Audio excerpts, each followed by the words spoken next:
ओम नमः शिवाय। शिवजी सदा सहाय। ओम नमः शिवाय। गुरुजी सदा सहाय। ओम नमः शिवाय। शिवजी सदा सहाय। ओम नमः शिवाय। गुरुजी सदा सहाय। ओम नमः शिवाय। शिवजी सदा सहाय। ओम नमः शिवाय। गुरुजी सदा सहाय। गुरुजी के चरणों में अपना माथा रख के प्रणाम करती हूँ, कोटि कोटि प्रणाम करती हूँ, बार बार प्रणाम करती हूँ, नाक रगड़ के प्रणाम करती हूँ गुरु पापा। साथ में मैं आपको शुक्राना करती हूँ गुरु पापा कि आपने मुझे ये शिव महापुराण को पढ़ने की रहमत बख्शी, और आपकी कृपा से ये जितने भी लोगों तक पहुँच पा रहा है वो सब भी इसके श्रवण का आनंद ले पा रहे हैं, और इसके श्रवण से पुण्य की प्राप्ति उन्हें भी हो पा रही है। और इसके लिए आपने मुझे माध्यम बनाया, इसके लिए मैं आपका अनंतम अनंतम शुक्राना करती हूँ गुरु पापा। और गुरु पापा मैं आपको शुक्राना करती हूँ, आपने मेरे सर पे हाथ रखा, मेरा हाथ पकड़ा, मेरे सर पे हाथ रखा। मुझे तो पता भी नहीं था लेकिन आपने हाथ पकड़ा और फिर मेरे ऊपर एक के बाद एक कृपा करते गए। बहुत सी कृपाएं तो आपने पहले ही कर दी जब मुझे पता भी नहीं था कि आप मेरे जीवन में हैं। अब मुझे समझ में आता है कि जब भी मैं परेशानी में होती थी और मैं भगवान को पुकारती थी तो पता नहीं मैं कहती थी कि एक अदृश्य शक्ति जो आती है, जो मेरे साथ रहती है हमेशा, और मुझे अब समझ में आया कि वो अदृश्य शक्ति आप थे।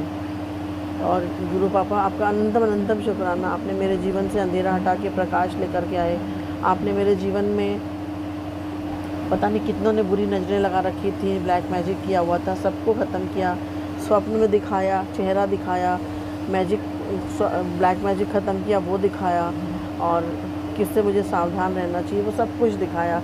और फिर आपने हमेशा हमेशा मेरे पूरे परिवार को ब्लेस किया, न्यू लाइफ ब्लेस की, मेरे पति को new career new life bless की, मेरे बेटे को न्यू करियर और उसकी पढ़ाई लिखाई और न्यू लाइफ ब्लेस की। हमेशा हम सबके साथ रहते हैं। मेरी बेटी के ऊपर आपने अपना कृपा का हाथ रखा।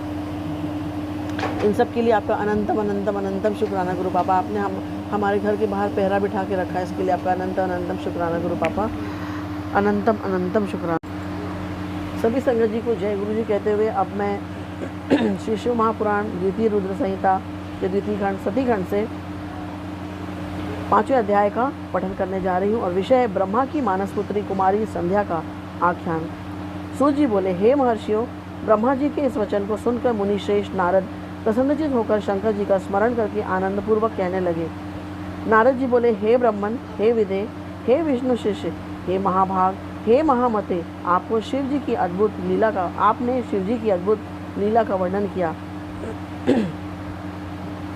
जब कामदेव अपनी पत्नी को प्राप्त कर प्रसन्न होकर अपने घर चला गया तथा प्रजापति दक्ष भी अपने घर चले गए, सृष्टिकर्ता आप ब्रह्मा तथा आपके मानस पुत्र भी अपने अपने घर चले गए, तब पितरों की जन्मदात्री व ब्रह्मपुत्री संध्या कहाँ गई?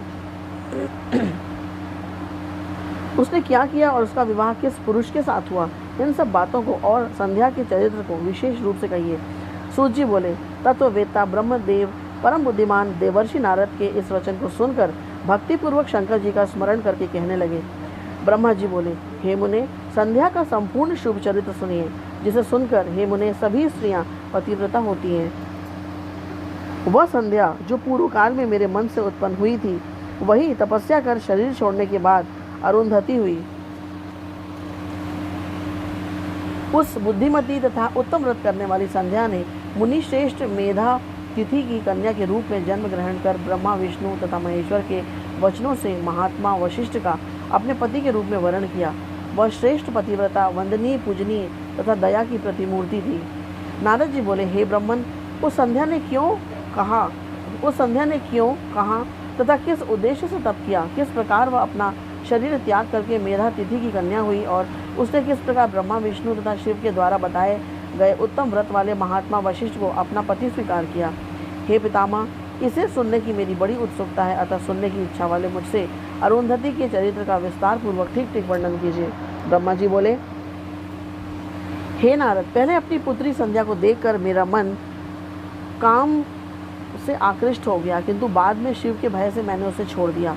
कामबाण से घायल होकर उस संध्या का तथा मन को वश में रखने वाले महात्मा ऋषियों का विचित्र चलायमान हो गया था।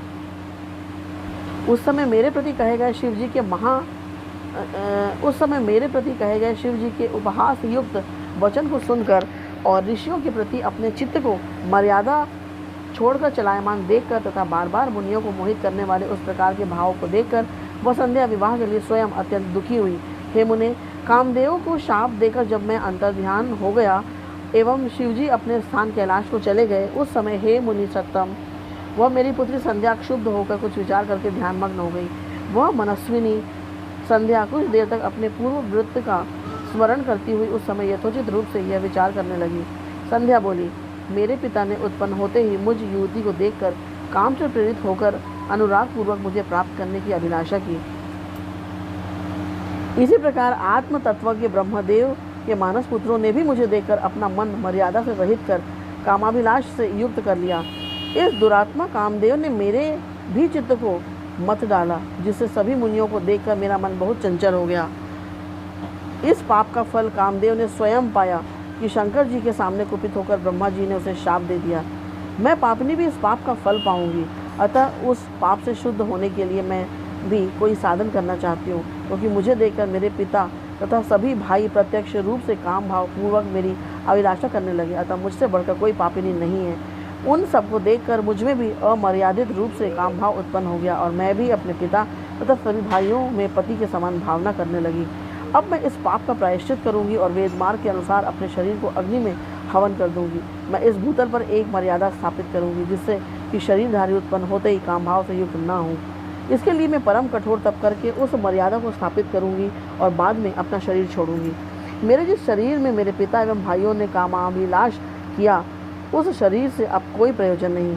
मैंने भी जिस शरीर से अपने पिता तथा भाइयों में काम भाव उत्पन्न किया, वह शरीर पुण्य कार्य का साधन नहीं हो सकता। वह संध्या अपने मन में ऐसा विचार कर चंद्रभाग नामक श्रेष्ठ पर्वत पर गई, जहाँ से चंद्रभागा नदी निकली हुई है। इसके बाद संध्या को उस श्रेष्ठ पर्वत पर तपस्या के लिए गई हुई जानकर मैंने अपने पास में बैठे हुए मन को वश में रखने वाले सर्वज्ञ ज्ञान योग एवं वेद वेदांग के परगामी अपने पुत्र वशिष्ठ से कहा। ब्रह्मा जी बोले, हे पुत्र वशिष्ठ, तपस्या का विचार करके गई हुई मनस्विनी पुत्री संध्या के पास जाओ और इसे विधि पूर्वक दीक्षा प्रदान करो। हे मुनि सत्तम, प्रथम यह तुम लोगों को, मुझको तथा अपने को कामाभिलाष से युक्त देख रही थी, परंतु अब इसके नेत्रों की चपलता दूर हो गई है। यह तुम लोगों को तथा अपने अभूतपूर्व दुष्कर्म को समझकर मृत्यु ही अच्छी है ऐसा विचार कर प्राण छोड़ने की इच्छा करती है। अब यह तपस्या के द्वारा अमर्यादित प्राणियों में मर्यादा स्थापित करेगी, इसलिए तपस्या करने के लिए वह साध्वी चंद्रभाग नामक पर्वत पर गई है। हे तात, वह तपस्या की किसी भी क्रिया को नहीं जानती है, अतः जिस प्रकार के उद्देश्य से वह अपने अभीष्ट को प्राप्त करे वैसा करो। हे मुने, तुम अपने इस रूप को छोड़कर दूसरा शरीर धारण कर उसके समीप में स्थित होकर तपश्चर्या की क्रियाओं को प्रदर्शित करो। उसने यहाँ पर मेरे तथा तुम्हारे रूप को पहले देख लिया है। इस रूप द्वारा वह कुछ भी शिक्षा ग्रहण नहीं करेगी, इसलिए दूसरा रूप धारण करो। ब्रह्मा जी बोले, हे नारद, इस प्रकार दयालु मुनि वशिष्ठ जी ने मुझसे आज्ञा प्राप्त की और तथास्तु ऐसा कहकर वे संध्या के समीप चले गए। वशिष्ठ जी ने वहाँ मानस सरोवर के समान गुणों से परिपूर्ण देवसर को तथा उसके तट पर हुई उस संध्या को भी देखा। उज्ज्वल कमलों से युक्त वह देवसर तट पर स्थित संध्या द्वारा इस प्रकार शोभित हो रहा था, मानो प्रदोष काल में उदित चंद्रमा तथा नक्षत्रों से युक्त आकाश रात्रि में सुशोभित हो रहा हो। कौतूहल युक्त वशिष्ठ जी सुंदर भावों वाली उस संध्या को देखकर वृहन लोहित नामक उस तालाब की ओर देखने लगे। उन्होंने उसी चंद्रभाग पर्वत के शिखरों से दक्षिण समुद्र की ओर जाने वाली चंद्रभागा नदी को देखा। वह नदी चंद्रभाग पर्वत के विशाल पश्चिमी भाग को तोड़कर समुद्र की ओर उसी प्रकार जा रही थी जैसे हिमालय से गंगा समुद्र में जाती है। उस चंद्रभाग पर्वत पर विलोहित सरोवर के तट पर स्थित संध्या को देखकर वशिष्ठ जी आदर पूर्वक उससे पूछने लगे। वशिष्ठ जी बोले, हे भद्रे, इस निर्जन पर्वत पर तुम किस लिए आई हो? तुम किसकी कन्या हो और यहाँ क्या करना चाहती हो? पूर्ण चंद्रमा के समान तुम्हारा मुख मलिन क्यों हो गया है? यदि कोई गोपनीय बात न हो तो बताओ, मुझे सुनने की इच्छा है। ब्रह्मा जी बोले, उन महात्मा वशिष्ठ की बात सुनकर उन्हें महात्मा प्रदीप्त अग्नि के समान तेजस्वी ब्रह्मचारी तथा जटाधारी देखकर और आदरपूर्वक प्रणाम कर संध्या उन तपोधन वशिष्ठ से कहने लगी। संध्या बोली, हे विभो, मैं जिस उद्देश्य से इस सिद्ध पर्वत पर आई हूँ वह तो आपके दर्शन मात्र से ही पूर्ण हो जाएगा। हे ब्रह्मन, मैं तप करने के लिए इस निर्जन पर्वत पर आई हूँ। मैं ब्रह्मा की पुत्री हूँ और संध्या नाम से प्रसिद्ध हूँ। यदि आपको उचित जान पड़े तो मुझे उपदेश कीजिए। मैं तपस्या करना चाहती हूँ, अन्य कुछ भी गोपनीय नहीं है। मैं तपस्या की कोई विधि बिना जाने ही तपोवन में आ गई हूँ। इसी चिंता से मैं सूखती जा रही हूँ तथा मेरा हृदय काँप रहा है। ब्रह्मा जी बोले। ब्रह्मज्ञानी वशिष्ठ जी ने उसकी बात सुनकर पुनः संध्या से कुछ नहीं पूछा, क्योंकि वे सभी बातें जानते थे। इसके बाद वे मन में भक्त वत्सल शंकर जी का स्मरण कर तपस्या के लिए उद्यम करने वाली तथा मन को वश में रखने वाली उस संध्या से कहने लगे।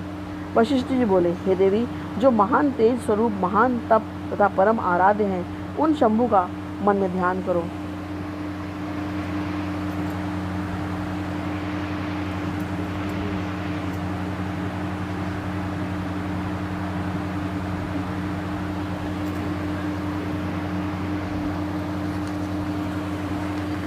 जो धर्म, अर्थ, काम और मोक्ष के आदि कारण तथा अद्वैत स्वरूप हैं, उन्हीं संसार के एकमात्र आदि कारण पुरुषोत्तम का भजन करो।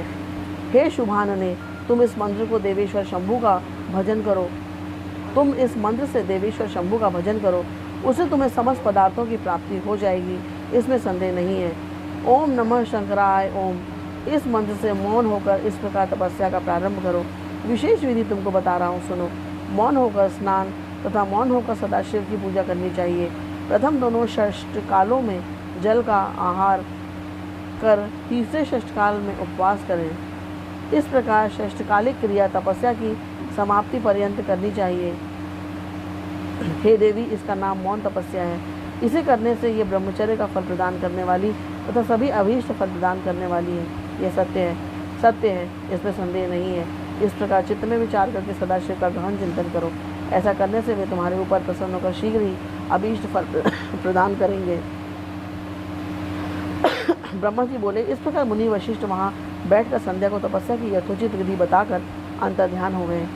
इति श्री शिव महापुराणे द्वितीयायाम रुद्र संहितायाम द्वितीय सती खंडे संध्या चरित वर्णनम नाम पंचमो अध्याय। इस प्रकार श्री शिव महापुराण के अंतर्गत द्वितीय रुद्र संहिता के द्वितीय सती खंड में संध्या चरित वर्णन नामक 5वां अध्याय पूर्ण हुआ।